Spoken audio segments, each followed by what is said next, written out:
Bonjour, c'est Ursule encore. On est le 6 juillet 2022. Alors, je viens sur la trompette aujourd'hui encore et je viens proclamer le retour de notre Seigneur Jésus-Christ. Soyons tous bénis et que sa joie soit notre force en ce jour. Amen et Alléluia. Alors, apôtre de Jésus-Christ ou bien apôtre du monde. Alors, dans Hébreux 12, il est dit ceci.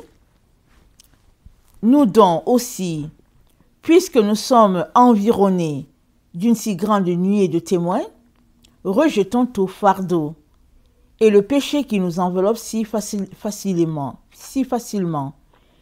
et courons avec persévérance dans la carrière qui nous est ouverte, ayant les regards sur Jésus le chef et le consommateur de la foi, qui, en vue de la joie qui lui était réservée, a souffert la croix, méprisé l'ignominie, et s'est assis à la droite du trône de Dieu. Considérez en effet celui qui a supporté contre sa personne une telle opposition de la part des pécheurs, afin que vous ne vous lassiez point l'âme découragée. Vous n'avez pas encore résisté jusqu'au sang en luttant contre le péché. Et vous avez oublié l'exhortation qui vous est adressée comme à des fils. Mon fils, ne méprise pas le châtiment du Seigneur et ne perd pas courage lorsqu'il te reprend. Car le Seigneur châtie celui qu'il aime et il frappe de la verge tout ce qu'il reconnaît pour ses fils. Supporter le châtiment, c'est comme des fils que Dieu vous traite. Car quel est le fils qu'un père ne châtie pas? Mais si vous êtes exempt du châtiment auquel tous ont part, vous êtes donc des enfants illégitimes et non des fils. D'ailleurs, puisque nos pères selon la chair nous ont châtiés et que nous les avons respectés, ne devons-nous pas à bien plus forte raison nous soumettre au Père des esprits pour avoir la vie? Nos pères nous châtiaient pour peu de jours, comme ils le trouvaient bon, mais Dieu nous châtie pour notre bien, afin que nous participions à sa sainteté. Il est vrai que tout châtiment semble... Ok, je m'arrête là. Dieu nous châtie pour notre bien, afin que nous participions à sa sainteté. Amen et Alléluia. Donc voilà, Dieu nous informe que nous sommes environnés des témoins. On ne les voit pas. Mais eux, parce qu'ils sont passés de l'autre côté, il n'y a plus de voile qui les obstrue. Nous, ici, c'est nous qui sommes voilés. On ne les voit pas. Ils peuvent être à côté de nous. Souvent, on peut les sentir, mais on ne peut pas voir. À moins que Dieu ouvre nos yeux pour voir. Et notre bien-aimé, Amen, à travers la bouche de l'apôtre Paul, parce que les gens disent qu'ils ne savent pas qui a écrit ça, c'est évident que c'est Paul. Dans la version en hébreu, c'est écrit que c'est Paul. Alors, je ne vois pas comment dans la version en français, ce ne serait pas écrit que c'est Paul. Alors, Paul donc nous exhorte à rejeter tout fardeau. Tout fardeau. Alors, chacun a des fardeaux, n'est-ce pas? Des situations difficiles, des épreuves. Mais il y a un fardeau qui est là, qui est mis à part. Il dit de rejeter tout fardeau et le péché qui nous enveloppe si facilement et courons avec persévérance dans la carrière qui nous est ouverte. Jésus-Christ a une carrière pour chacun d'entre nous. Une fois que tu es sauvé, une fois qu'il t'a appelé, Amen, il t'a réservé une part que tu devrais accomplir. Il a dit, si tu n'as pas été fidèle dans les richesses injustes, qui te confiera ce qui sont à toi? Ça veut dire que alors que tu es sur cette terre, ce que tu as appelé à faire, ça appartient à Dieu le Père. Il a mis ça entre tes mains. Alors il te voit gérer. Il regarde comment tu te sers de ce qu'il t'a donné. En fonction de ce qu'il t'a donné, En fonction de la gestion de ce qu'il t'a remis entre tes mains, il te donnera ce qui est à toi. Tu en disposeras de l'autre côté. Amen. Alors, nous sommes appelés à nous débarrasser de tout fardeau, de tout ce qui est impur, de tout ce qui est souillé, de tout ce qui ne porte pas le cachet de Dieu. Nous sommes appelés à nous débarrasser de cela. Malheureusement, on vit dans le temps de Laodicée. Alors, Laodicée, c'est notre génération, n'est-ce pas? C'est les églises dans lesquelles on a grandi. Que tu aies grandi dans les églises pentecôtistes, baptistes, alliances, luthériens, peu importe, catholiques, tout ça, c'est Laodicée. L'ennemi nous a juste trompés. L'ennemi a dit, vous savez qu'avec l'ennemi, pour régner, il faut diviser, n'est-ce pas? Il faut diviser pour mieux régner. Ça, c'est le slogan de l'ennemi. Alors, il divise des frères et des sœurs, des amis, dans un même groupe de prière, il divise tout le monde, l'autre ne parle pas avec l'autre, dans un groupe qui marche ensemble, l'ennemi va venir et puis finalement, ils sont dispersés, ils ne se parlent plus. Ça, c'est l'œuvre de l'ennemi. Il divise pour mieux régner. Mais il y a un élément très important ici que Paul nous mentionne et qu'il est très important qu'on prenne en considération, c'est le fait qu'il nous exhorte à rejeter tout fardeau et le péché qui nous environne. Le péché qui nous... Attendez, il faut que je dise le mot tel que c'est. Rejeter tout fardeau et le péché qui nous enveloppe. Voilà. Le péché nous enveloppe si facilement. Alors, tu ne peux pas être apôtre de Jésus-Christ et traîner avec toi des péchés. Alors, l'apôtre Jean nous dit, si tu dis que tu n'as pas de péché, tu es un menteur. Mais si tu confesses ton péché, il est fidèle et juste pour nous pardonner et pour nous purifier. Donc, ça veut dire que quand tu appartiens à Jésus-Christ, tu ne vis pas dans le péché. Mais, s'il t'arrive de tomber, alors tu es appelé à venir confesser, afin que tu aies toujours ton vêtement blanc, nickel, propre, lavé par le sang de l'agneau. C'est ça que l'apôtre Jean nous dit. Il dit, si tu es un menteur, si tu dis que tu n'as pas de péché, tu es un menteur. Mais, est-ce qu'on est appelé à mentir volontairement, à pécher volontairement? Non. On ne vit pas dans le péché.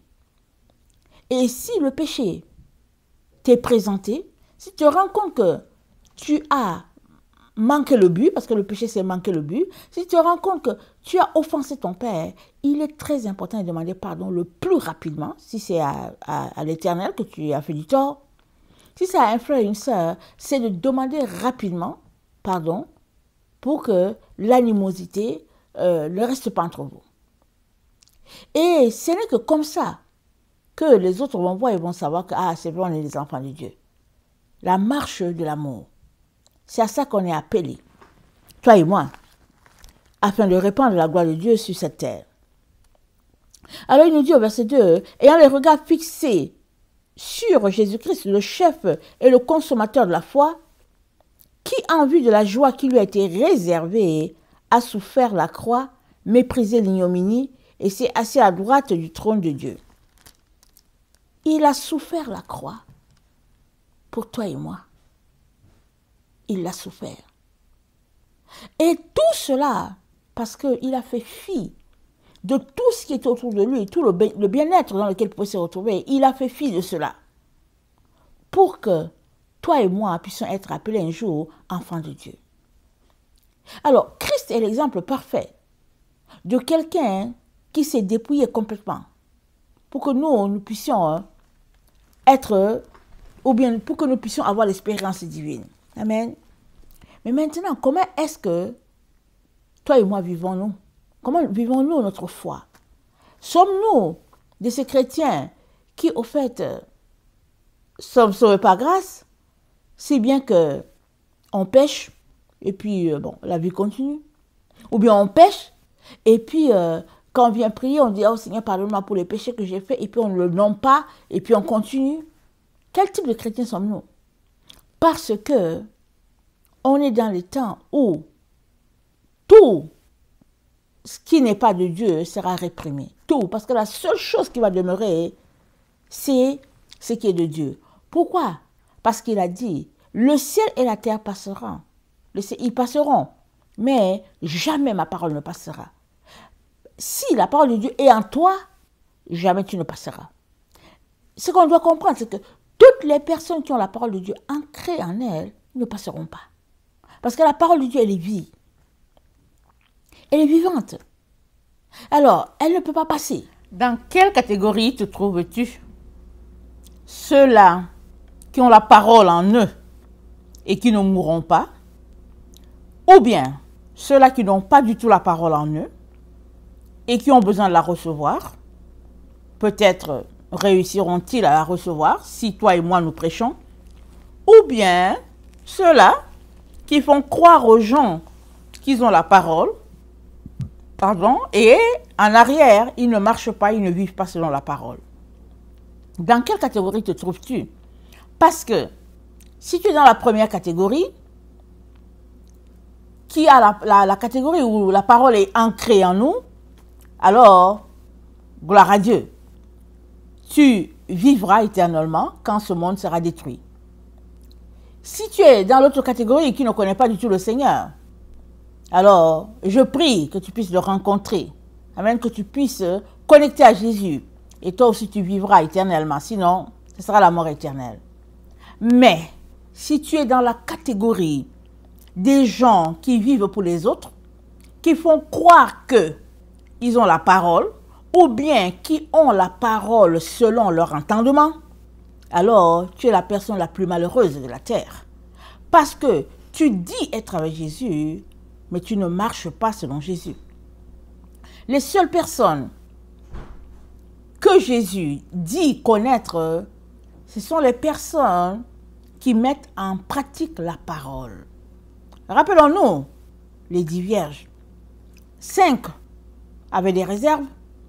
5 autres, elles n'avaient pas de réserve, elles avaient juste leur cœur qui aime le Seigneur, leur bouche qui aime le Seigneur. En tout cas, tout ce qu'ils disent, ils aiment le Seigneur, ils aiment le Seigneur, ils aiment le Seigneur. Ils avaient leur lampe avec eux et ils attendaient le retour du Seigneur. C'est ça, ils faisaient juste, en tout cas, ils aimaient le Seigneur avec la bouche.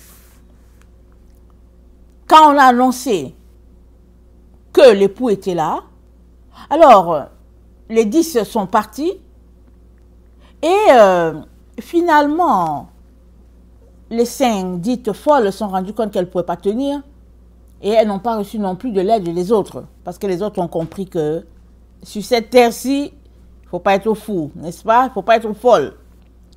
On est tous en train d'attendre le retour du Seigneur. Dans les temps dans lesquels on est, même les gens qui n'ont pas le Seigneur, ils en parlent. Même souvent dans les chaînes, tu entends, on dit que bon, ils vont te parler quelque chose concernant Christ en disant que oui, il paraît qu'il y a le retour du Seigneur. Donc, ce n'est pas un phénomène caché. Et si tu vas sur Internet et que tu lis, et puis bon, certains appellent les chrétiens des fous et toutes sortes d'histoires, parce qu'ils croient des choses farfelues. Mais toujours est-il que toi et moi savons que seuls ceux qui marchent dans la vérité, seuls ceux qui pratiquent la parole vont se retrouver à être avec Jésus-Christ, celui-là qui a accompli toute parole. Amen, parce qu'il est la parole, il est le logos. Alors, dans quelle catégorie te trouves-tu? Parce que ça serait dommage que, alors que le retour du Seigneur est annoncé, tu sois encore là, en train de marcher avec les gens qui sont pas le Seigneur, ou bien en train d'être un pied ici, un autre pied là et tout. Il y a plusieurs enfants de Dieu, ils essayent d'être partout. Ils sont avec ceux qui sont contre le péché, ils sont avec ceux qui sont pour le péché, tu les retrouves dans tous les groupes, ils sont là. Là, pourvu que leur chair soit satisfaite. Mais nous devons comprendre que la sanctification, ce n'est pas en fonction de notre opinion, ce n'est pas en fonction de nos émotions non plus, c'est en fonction de ce qui a été établi par notre Dieu. Regardons Colossiens 3.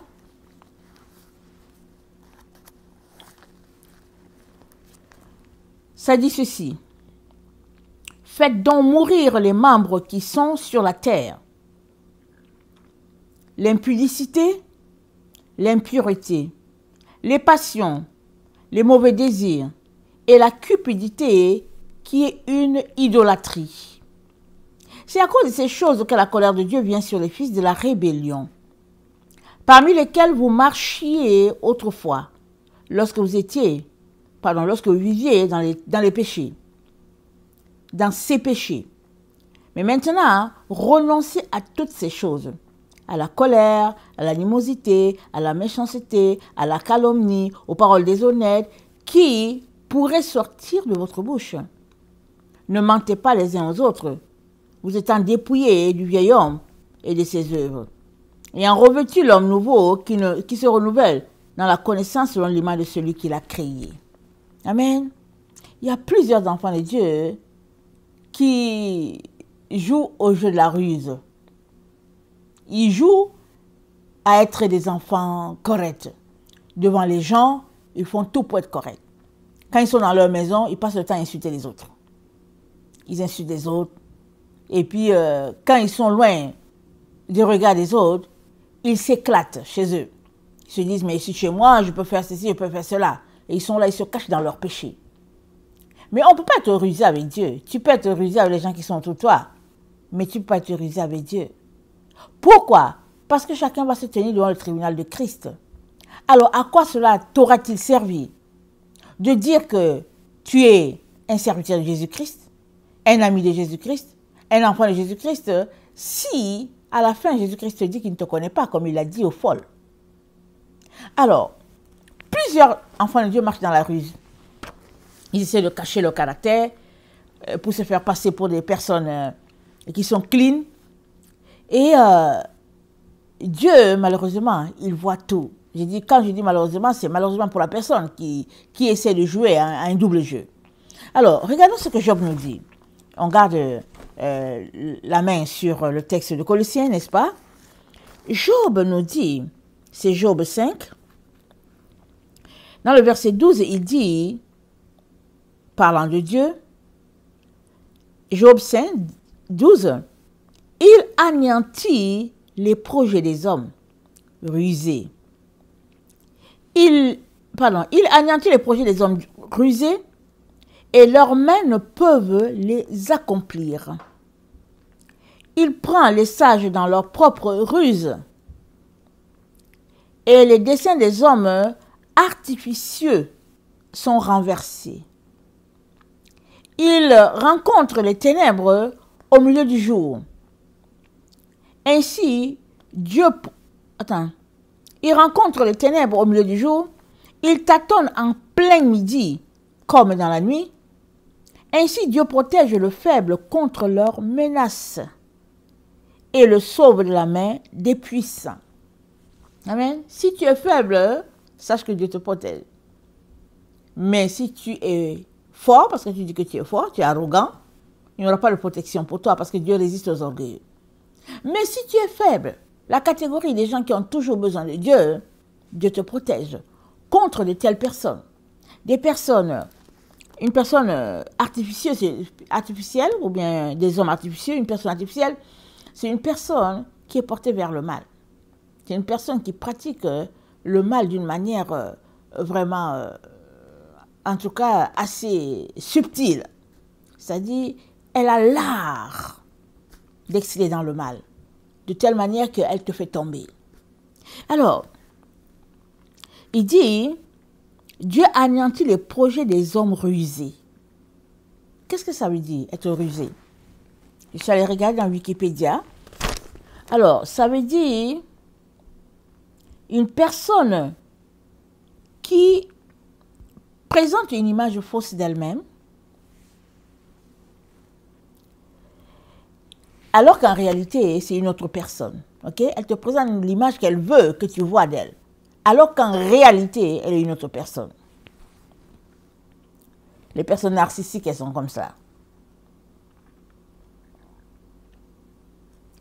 Une personne rusée, c'est une personne déloyale. c'est une personne qui procède habilement pour te soutenir quelque chose. C'est quelqu'un qui trompe. C'est quelqu'un qui est mesquin, machiavélique. Voilà un peu. C'est une personne qui ne veut jamais que tu saches qui elle est. Elle va te présenter, elle va te tromper. Elle va mettre le voile à tes yeux. Elle va te donner des lunettes noires. Et tu es là, tu la regardes avec des lunettes qu'elle te donne. Parce qu'elle te présente. Elle se présente à toi sous une autre face. Le temps que tu te rends compte, tu as été mangé à sa sauce. Et Dieu te dit que il te délivre des personnes rusées. Si tu marches selon ses voies. Parce que les personnes rusées, elles vont te conduire directement dans l'autre royaume, le royaume du diable. Parce qu'au fait, elles sont du diable. Alors le Seigneur m'a demandé d'apporter ce message-là ce matin, dans mon temps de prière, parce qu'il dit, il est sur le point de ravir ses enfants. Mais il y a plusieurs de ces enfants qui jouent sur les deux bords. Ils savent que tu es dans le mensonge, ils sont amis avec toi. Pourvu que vous soyez amis. Ils savent que tu es dans la vérité, ils sont amis avec toi. Ils ne veulent pas choisir. Mais ne pas choisir, c'est déjà choisir. Parce que si tu ne veux pas choisir la vérité, alors tu es tout simplement en train de dire tu es tout simplement en train de dire à Dieu que tu as choisi le mensonge. Et la vie de mensonge, elle sera réprimée sévèrement par notre Dieu. Parce que il dit dans Apocalypse, je pense que c'est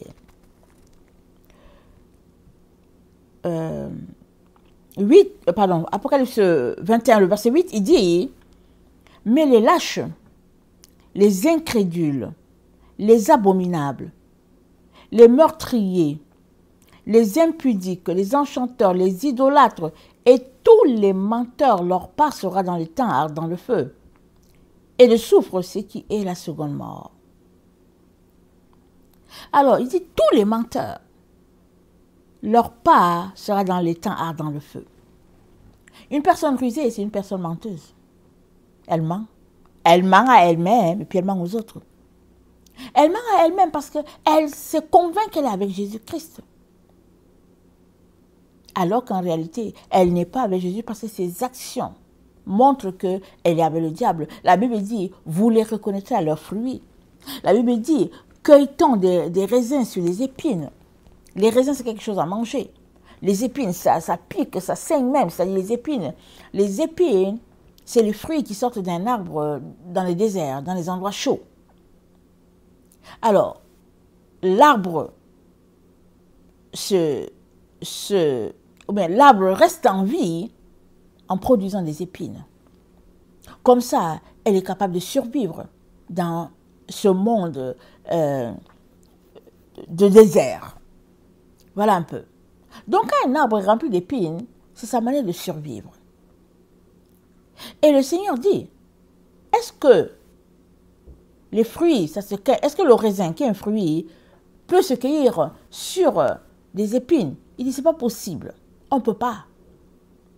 Parce que un arbre qui produit des épines, c'est tout simplement que sa semence a trait aussi aux épines. Un arbre qui produit des raisins, c'est parce que sa semence aussi a trait aux raisins. Et toi et moi ne pouvons pas continuer d'entretenir une relation de ruse, d'hypocrisie avec le Seigneur, avec les autres, alors que Jésus-Christ est à la porte.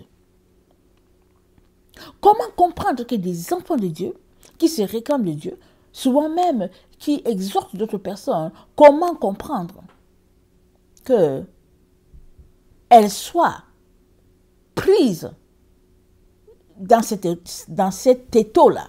Comment comprendre cela? Et le Seigneur vient aujourd'hui nous encourager, nous demandant de sortir de là immédiatement, de sortir de la vie de ruse, la vie d'hypocrisie. Parce que tout cela, ça fait partie du mensonge. C'est la vie du mensonge en gros. Parce que, au fait, pourquoi tu te comportes comme ça? C'est parce que tu es arrogant et tu veux que les gens aient une autre image de toi. Alors qu'au-delà de toi, ça bouillonne. Mais tu ne veux pas que les autres le voient, alors tu souris et puis ben voilà. Et le Seigneur dit, hypocrite, ta part sera dans les temps de feu. Hypocrite, il te demande de changer. Parce que c'est soudainement qu'il va venir sur ses enfants. Tu n'auras pas le temps de te préparer. Alors, pendant que nous sommes là, en train d'attendre son retour, change ce que tu dois changer maintenant. Sors des relations des ruses. Et puis, choisis le camp de la vérité. Tu ne peux pas être en même temps avec les menteurs et en même temps avec les gens qui disent la vérité, ce n'est pas possible. Et dans 2 Thessaloniciens 2, il nous est dit ceci. Le verset 7, excusez. Car le mystère de l'iniquité agit déjà. Il faut seulement que celui qui le retient encore ait disparu. Et alors paraîtra l'impie que le Seigneur Jésus détruira par le souffle de sa bouche et qu'il anéantira par l'éclat de son avènement. L'apparition de cet impie se fera par la puissance de Satan, avec toutes sortes de miracles, de signes et de prodiges mensongers, et avec toutes les séductions de l'iniquité pour ceux qui périssent, parce qu'ils n'ont pas reçu l'amour de la vérité pour être sauvés. Aussi, Dieu leur envoie une puissance d'égarement pour qu'ils croient au mensonge, afin que tous ceux qui n'ont pas cru à la vérité, mais qui ont pris plaisir à l'injustice soient condamnés. Alors, si tu te dis enfant de lumière, mais que tu fais route avec les menteurs qui sont aussi enfants de Dieu, alors tu es en train de cautionner l'injustice. Et aussi, tu auras une puissance qui va t'égarer, venant de Dieu lui-même. Puisque tu as connu la vérité, mais tu as préféré la vie de mensonge. Puisque tu as eu connaissance de la vérité, mais tu as choisi la vie de la ruse et la vie de l'hypocrisie. Alors, la puissance d'égarement te visitera. Et souvent, quand on est visité par la puissance d'égarement, on ne sait pas forcément. Le temps qu'on se rend compte, on est déjà à l'autre côté. Moi, j'ai été frappée. Il y a 3 personnes que je ne suis pas particulièrement rattachée à elles, mais ce sont des personnes sur Internet qui, par le passé, donnent des messages du Seigneur. Et cette fois-ci encore, elles continuent de donner des messages dits du Seigneur, mais non, les messages ne sont plus du Seigneur. C'est-à-dire, sans qu'elles se rendent compte, elles ont bifurqué. Elles sont en train de donner des messages. Elles continuent de donner leur prophétie, elles continuent de donner leur vision, elles continuent de faire ce qu'elles faisaient. Mais il y a eu quelque chose qui s'est passé, un shift qui s'est passé, et les esprits méchants ont pris le dessus, de telle sorte que ces personnes travaillent maintenant pour le diable, mais elles ne se rendent pas compte. Il n'y a que quelqu'un qui est en relation avec le Seigneur qui va dire, mais attends, mais de quoi elle parle? Mais sinon, subtilement, c'est arrivé que elles disent toujours, oh, le Seigneur a dit ceci, le Seigneur a dit cela. Mais leur Seigneur a viré que leur Seigneur, c'est le diable. Alors, tout cela pour dire que Dieu dit ce qu'il dit. Peut-être es-tu de ceux-là qui aiment t'amuser avec Dieu. Peut-être que ton orgueil a tellement gonflé ta tête, enflé ton être, que tu penses que tu es indispensable. Mais Dieu est Dieu. Et il est le juste juge. Quand il dit quelque chose, c'est pour tout le monde. Il ne va pas faire exception de telle personne. Non, il le dit, c'est pour tout le monde. Et si tu n'es pas prêt à changer qui tu es, qui s'oppose à Dieu, subtilement, dans la rue avec tes frères et sœurs, toutes sortes d'histoires. Si tu n'es pas prêt à changer cet état, tu vas malheureusement être coupé de la lumière. Parce que la lumière n'a rien d'avec les ténèbres. Alors, l'histoire s'est passée dans le jardin d'Éden. Ça fait longtemps, plus de 6000 ans. Et Dieu a planté le jardin. Il a planté l'arbre dans le jardin. Et il a dit, voici l'arbre de la vie, voici l'arbre de la connaissance du bien et du mal, mais ne touche pas. Mais l'ennemi est venu convaincre l'humain de manger l'arbre de la connaissance du bien et du mal. De telle sorte que depuis les êtres humains aiment consommer l'arbre de la connaissance du bien et du mal. Ils aiment consommer ça. Alors, aujourd'hui, on marche sur la vérité parce que ça nous arrange. Et demain, on va marcher selon le mensonge de telle compagnie parce que ça ne nous arrange pas. Après-demain, on va marcher selon ce qu'on pense que ça devrait être, même si Dieu n'est pas là, mais ça va quand même dans le sens, etc. Ça, c'est les gens qui mangent à l'arbre de la connaissance du bien et du mal. Dès que ça les arrange, ils sont là-bas. Ils disent que oui, Dieu a dit que. Mais celui qui consomme à l'arbre de vie, peu importe les preuves par lesquelles elle passe, cette personne-là va toujours retourner à l'arbre de vie pour dire « Je ne changerai pas. Parce que j'ai goûté à l'arbre de vie et il est hors de question que je m'en prive. » Et nous sommes dans ce temps-là où le temps de test est passé.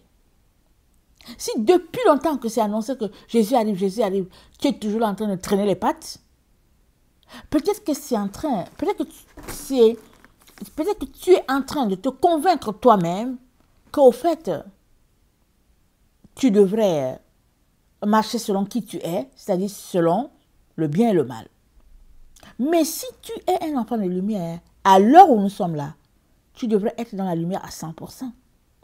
Tu ne devrais pas être dans des situations de cachotterie, de mensonges, de ruse, d'hypocrisie, des situations pour détruire la vie de tes frères et sœurs, pour détruire leur ministère, des situations pour briser les choses des autres, des situations où tu es rempli de jalousie, de méchanceté, de cruauté. Tu ne devrais pas être là-dedans.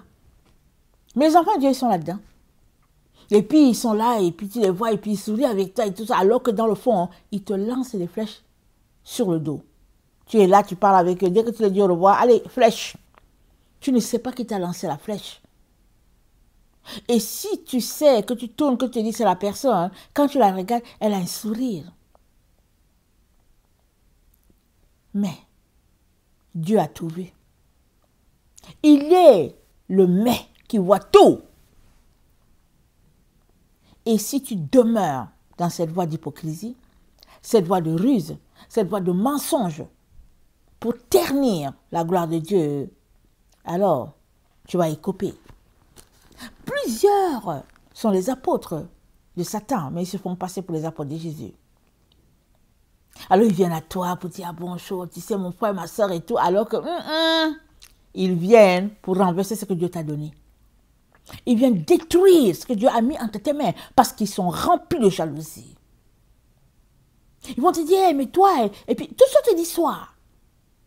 Mais tu te prends pour qui? Toutes sortes d'histoires. Parce que ce qui les ronge, c'est la jalousie. Ils ne sont pas prêts à accepter que Dieu t'ait donné quelque chose. Que tu puisses aussi les nourrir. Ils ne sont pas prêts. Ils veulent seulement détruire ce que tu as. Mais si tu n'as pas les yeux pour voir, et que tu es dans histoire de frères et sœurs en Christ, mais ils vont te manger la laine sur le dos. Ils vont te tuer vivant. Pendant que tu es en train de causer avec eux, ils vont te tuer là. Il est très important que tu pries pour demander au Seigneur de t'aider à te rapprocher de lui, vraiment dans la proximité, dans l'intimité. Il est important que tu pries le Seigneur. Parce que les jours dans lesquels nous sommes, les temps sont mauvais. Tout est perverti. Seuls ceux qui marchent dans la vérité triompheront. Parce que la vérité triomphe toujours. la vérité triomphe toujours. Alors, dans 1 Thessaloniciens 2, le verset 13, il est dit ceci. 1 Thessaloniciens 2, le verset 13, il est dit ceci. C'est pourquoi nous rendons continuellement grâce à Dieu de ce qu'en recevant la parole de Dieu que nous vous avons fait entendre, vous l'avez reçue non comme la parole des hommes, mais ainsi qu'elle est véritablement comme la parole de Dieu qui agit en vous qui croyez. Est-ce que tu as reçu la parole comme la parole de Dieu? Ou bien tu penses tout simplement que c'est une parole, bon voilà, c'est un prophète qui l'a dit, c'est une telle personne qui l'a dit, bon tu essaies de l'interpréter à ta manière et tout. Il y a plusieurs personnes, ils essaient de prendre la gloire de Dieu, ils essaient de voler la gloire de Dieu. Ils veulent se mettre là pour qu'on les voit. Mais non, c'est pas toi qu'on veut voir.